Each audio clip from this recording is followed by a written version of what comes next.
Thank you, Chad, for those kind words and for the even kinder work that you and the Human Rights Campaign Foundation do every day on behalf of the lesbian, gay, bisexual, and transgender young people here and across America. It is such an honor to be here at the inaugural Time to Thrive conference, but it's a little weird too. Here I am in this room because of an organization whose work that I deeply, deeply admire.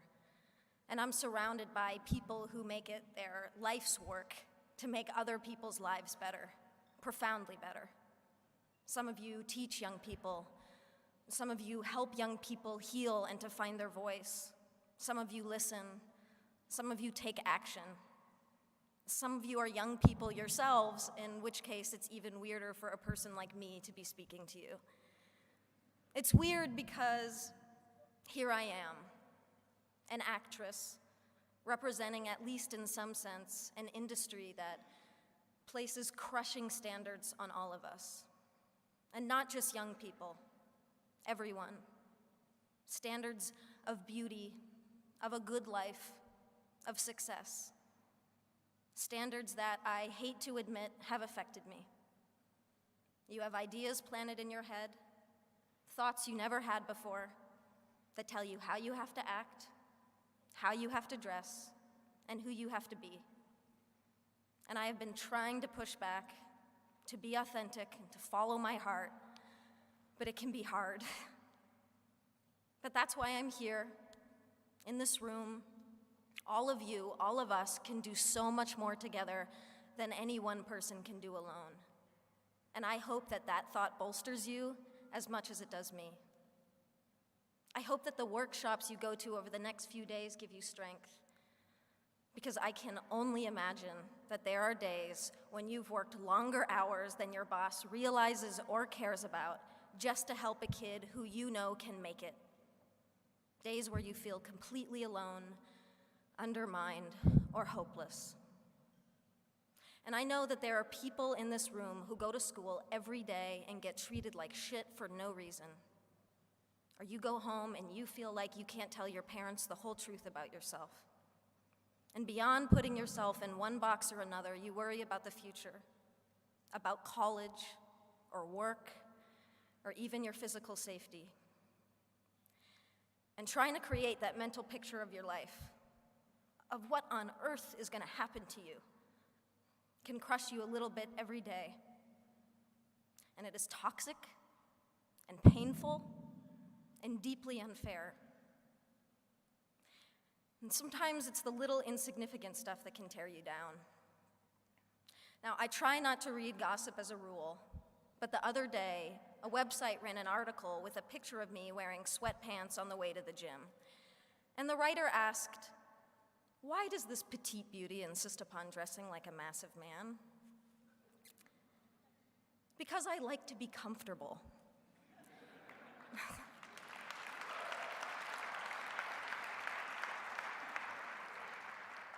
There are pervasive stereotypes about masculinity and femininity that define how we're all supposed to act, dress, and speak, and they serve no one. Anyone who defies these so-called norms becomes worthy of comment and scrutiny, and the LGBT community knows this all too well. Yet there is courage all around us.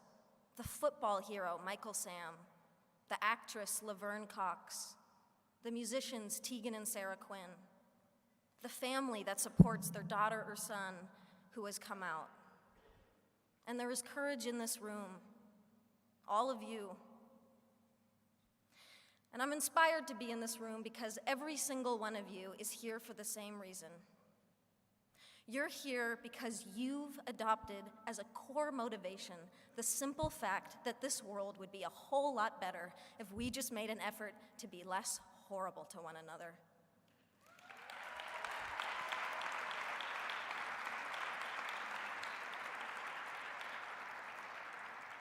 If we took just 5 minutes to recognize each other's beauty instead of attacking each other for our differences, that's not hard.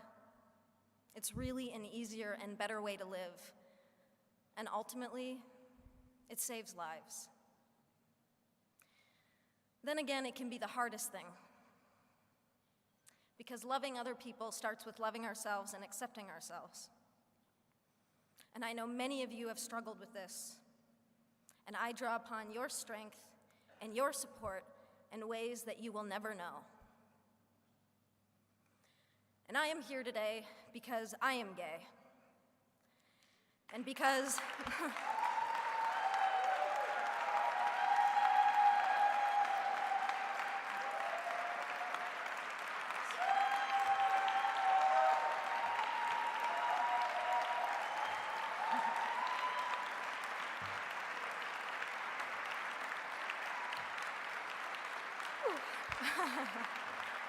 thank you.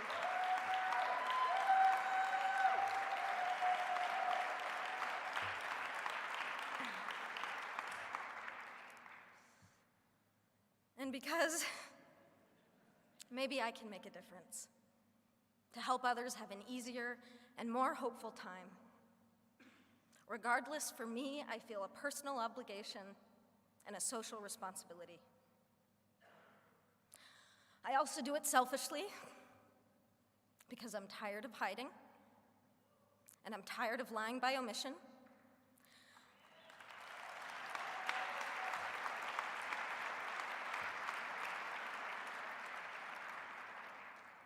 I suffered for years because I was scared to be out. My spirit suffered, my mental health suffered, and my relationship suffered. And I'm standing here today with all of you on the other side of that pain. And I am young, yes. But what I have learned is that love, the beauty of it, the joy of it, and yes, even the pain of it, is the most incredible gift to give and to receive as a human being. And we deserve to experience love fully, equally, without shame and without compromise. There are too many kids out there suffering from bullying, rejection, or simply being mistreated because of who they are. Too many dropouts, too much abuse, too many homeless, too many suicides. You can change that, and you are changing it. But you never needed me to tell you that. And that's why this was a little bit weird.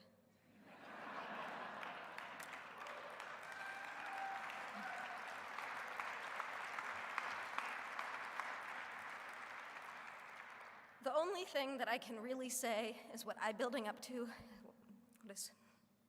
is what I have been building up to for the past 5 minutes. Thank you. Thank you for inspiring me. Thank you for giving me hope. And please keep changing the world for people like me. Happy Valentine's Day. I love you.